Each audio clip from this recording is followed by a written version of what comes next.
இரவு தூக்கத்தில் போனுக்கும் மனிதருக்கும் இந்த இடைவெளி இல்லை என்றால் ஆபத்து. அதுவும் சைலண்டில் போட்டால் சொல்லவே வேண்டாம். போன் இல்லை என்றால் இப்பொழுது உலகமே இல்லை என்ற நிலைமைக்கு வந்துவிட்டது. அந்த அளவிற்கு ஒரு வீட்டில் சிறு குழந்தைகள் முதல் பெரியவர்கள் வரை அனைவரும் போனில் மூழ்கி கிடக்கின்றனர். அதுவும் இரவு தூங்கும் பொழுதுதான் அதிகமாக போன் பார்க்கிறார்கள்.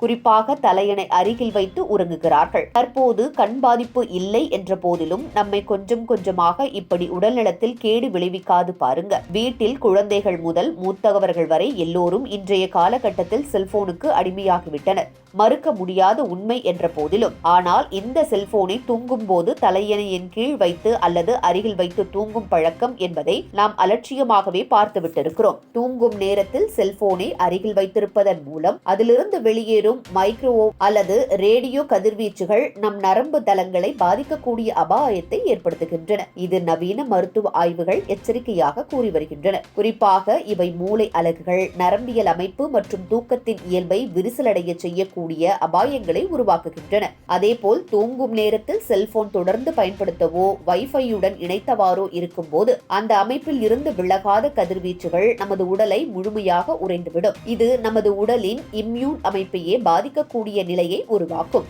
நன்கு தூங்க முடியாமல் சிறு சிறு நேரங்களில் விழுத்து போவதும், கனவுகளுக்கு இடையே குழப்பம் ஏற்படுவதும் அதிக நேரம் செல்போனுடன் தூங்குவோரிடம் பொதுவாக காணப்படுகிறது. முக்கியமாக தூக்கத்தின் போது செல்போனை அருகில் வைக்காமல் மேஜை அல்லது படுக்கையின் அருகில் வைக்கும் பழக்கம் சற்று நேரம் கழித்து அழைப்பு, மெசேஜ், நோட்டிபிகேஷன் போன்றவை வரும்போது தூக்கத்தை முற்றிலுமாக கலைக்கக்கூடிய நிலையை ஏற்படுத்தும்.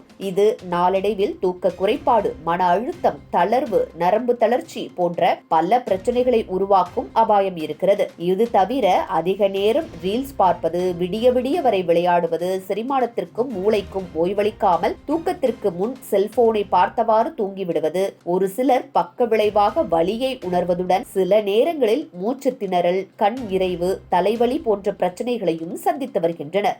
இருப்பினும் பெரும்பாலான மக்கள் இந்த அபாயங்களை புரிந்து கொள்ளாமல் சும்மா இருக்கும்போது விளையாடினேன், போன் சத்தம் வரும் என்றாலும் டு நாட் டிஸ்டர்ப் வைத்து தூங்குகிறேன் என்று தவறான நம்பிக்கையில் தொடர்ந்து இந்த பழக்கத்தை பின்பற்றிக் கொண்டிருக்கின்றனர்.